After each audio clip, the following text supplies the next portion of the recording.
Unification of Germany. In this video, we will be discussing this part of the chapter, the unification of Germany. What are the challenges that are faced? How did an army be the architect of a nation? What are the strategies that have been used? Who played the key role? What was the role of Bismarck? What are the strategies that he has used for the unification of Germany? In this process, how did he overcome the challenges? What were the challenges that he faced? What are the steps that he has taken and completed the unification of Germany in a very short span of just 7 years of time? Let us get into the details. Germany, making of Germany. Can army be the architect of the nation? After 1848 revolt, nationalism started to spread in Europe, moved from its association with democracy and revolution. The nationalist sentiments were often mobilized by the conservatives.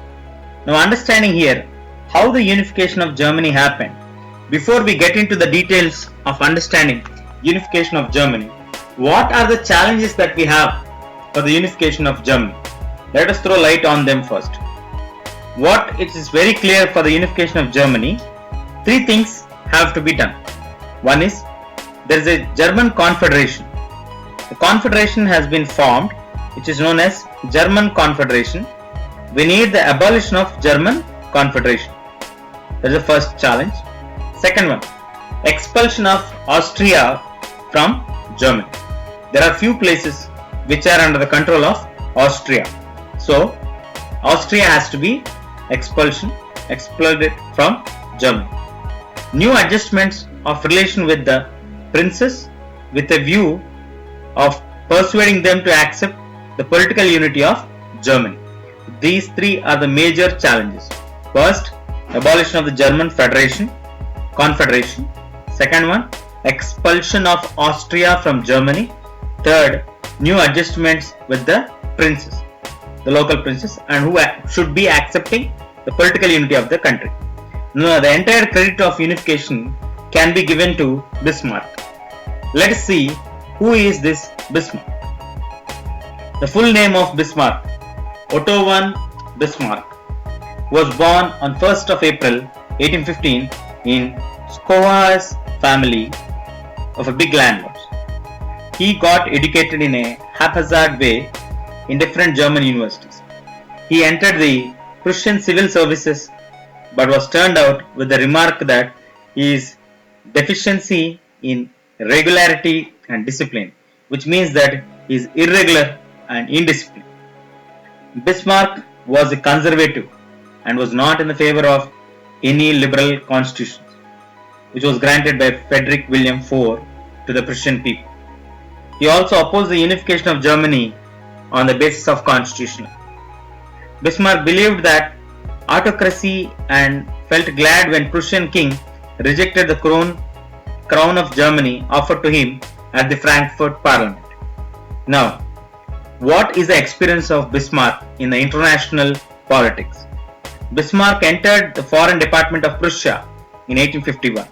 He served his country as an ambassador at Frankfurt, St. Petersburg, and Paris. In this capacity, he got an opportunity to study the international politics. So it's very clear for us that from 1851 to 1862, till he takes the position as a Prime Minister of Prussia, he was the ambassador at Frankfurt, St. Petersburg, and Paris, and got the opportunity to study about the international politics. Now, King William I, the King of Prussia, appointed Bismarck as the Prime Minister of Prussia. It's mentioned in few books as Prime Minister, in some books as the Chief Minister, as the area is short. In 1862, he took the position as the Minister of Prussia, the Chief Minister of Prussia. He was a man who led his country on the way to the unification. Now, what are the policies that he believed? Bismarck policy is based on blood and iron. In this new changed pattern of the examination, you all will be having the 1 mark questions on the multiple choice questions. So we are going point by point so that you will understand it clearly and you will be able to answer all the 1 mark questions also. Now the point is, what is the policy of Bismarck? The policy of Bismarck is based on blood and iron. Speaking about his policy, he once told that it's not truly blood and iron. To understand it clearly, we have to get into his words. I'm quoting his own words. Putting the strongest possible military power, in other words, as much blood and iron as you can, into the hands of the King of Prussia, then he will be able to carry out the policy you wish. It could be done with speeches, celebrations and songs. It can be done by blood and iron. That's what he told us, blood and iron, in the speech once he gave to the Parliament. In a brief spell of 6 years, that is from 1864 to 1870, he had succeeded in achieving the unification of Germany by waging 3 wars. Bismarck first took the step of task of unification of Germany, but before that he want the army to be raised. He want a military services which is a very strong one. So he increased the military strength from 40,000 to 60,000 troops and to strengthen the period of service. So this step of Bismarck became a conflict between the king and the parliament. In this situation, he assumed the charges and he continued like that. When parliament refused to vote upon the budget, that was, the king prorogued the parliament and press muzzled. For 4 years, Bismarck stood the strain of this acute political issue. The budget proposals rejected by the lower house were passed by the upper house and were enacted by the king. The taxes were collected and money was spent on the army reorganization, which is a clear point that you understand your strengths first and sharpen your strengths or make your strength more visible, more capable, and then go ahead. Bismarck well understood that all the excess and irregularities would be forgiven and forgotten if succeeded in his mission. His victories rose him to the pinnacle of greatness and made him the national hero. Bismarck, man of blood and iron, was to become a common phrase in the whole of Germany. So this is the belief of Bismarck. Though now I am the issue, now I am the reason for tension between the king and the parliament. Now people don't like me. But once I achieve the victory, once I finish the unification of Germany, people all will forgive my mistakes or issues. Now, first war he waged with Denmark. Bismarck got the opportunity to raise the nationalist feelings of Prussia with opening an issue of Schleswig and Holstein with Denmark. The Denmark, where he saw the Duchess maintain their independent existence for past 400 years. Danish National Party wanted these two states as an integral part of the Kingdom of Denmark. The people of Germany wanted these two to come in it with the folder of Denmark, trying to annex these two into their states, but were opposed by the Prussian king. So, when Prussian king opposed this, the issue was reopened. Coming to the new kingdom, when we see here the Danish throne, in 1863, the new incorporated the new duchies through a new constitution. For Bismarck, this proved an opportunity to champion the cause of German unity. Bismarck asked Austria for help and combined the forces of Austria and Prussia, defeated Denmark, and the two duchies were entrusted to the care of Austria and Prussia. In August 1865, Austria was given control over Holstein and Prussia was given to administer Schleswig. So with the help of Austria, he waged the first war with Denmark and got the places of Schleswig and Holstein. But as it was a common battle fought by Austria and Prussia against Denmark, so one part, that is the Holstein, is given to Austria and Schleswig is given back to Prussia. Now Austro-Prussian War, the second target, the second war. Bismarck now carefully and skillfully worked towards a war between Prussia and Austria. He wanted that Prussia should win the war. He wanted Austria to be alone without friends. He also made friendship with Russia. He made friendship with Napoleon of France and requested him to maintain neutrality in case there was a war with Austria. Now, in return to this, Bismarck promised France that they would accept the French expansion towards the Rhineland. He was also towards Italian support to give Venetia to Italians in case Prussian victory over Austria. When Austria brought Schleswig and Holstein question before the German diet, Bismarck objected for the Austrian move and called it as a breach of trust by Austria and moved Prussian forces into Holstein. There the issue started. Austria regarded Prussia as the aggressor and asked the Federal Diet to send federal forces against Prussia. A war broke out on 3rd of July 1866. Austria was defeated in the hands of Prussia. Austria had to withdraw back, for Austrian troops of about 150,000 were sent to defend Venetia against Italians. Thus, with the army divided, Austria was defeated and Sadova, Prussian marched towards Vienna. Bismarck did not want to lose the fruits of victory. At the same time, he was in haste to patch up with Austria. So you can understand the logic here. The very lenient terms were offered to Austria. Austria was made to quit Germany and pay war indemnity.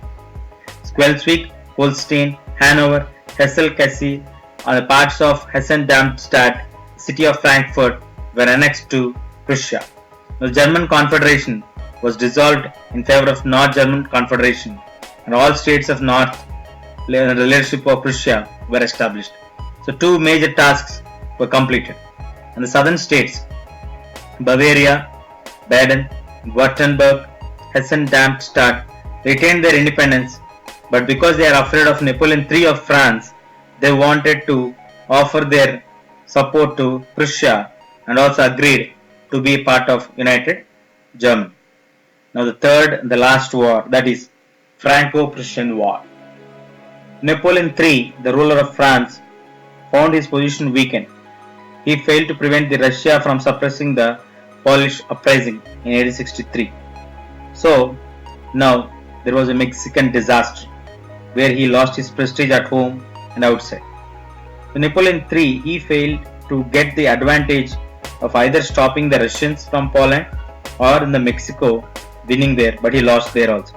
Because of these two incidents, Napoleon III wanted to gain back his lost prestige. So Napoleon III began to demand compensation for his neutrality in Austro-Prussian War, which was promised by Bismarck. Bismarck gave a vague promise to Napoleon III of his permission to expand towards Rhine, but Bismarck was not willing to offer any compensation to France, and there was now the only course open Napoleon III, and it was war. Bismarck also wanted war with France because France had some influence in southern Germany, and France claimed the southern states of Germany, namely the Belgium, Luxembourg and Palatine, with the claims of France over German states. Bismarck thought that France would not tolerate or accept German unification. Hence, Bismarck wanted a war with France. Thus, when he found France and Prussia were bent upon war, the government also were working towards it. And what was the immediate cause for the war? The immediate cause for the war was the Spanish succession. In 1863, Spanish people being fed up with their rule, Isabella removed her from throne and offered it to Leopold, who was a very close relative to the Prussian king, for which French raised serious objections. On account of this, Leopold declined the offer. But Napoleon III, not satisfied with this particular move, he wanted a promise from the Prussian king that they would not interfere in the Spanish succession affair.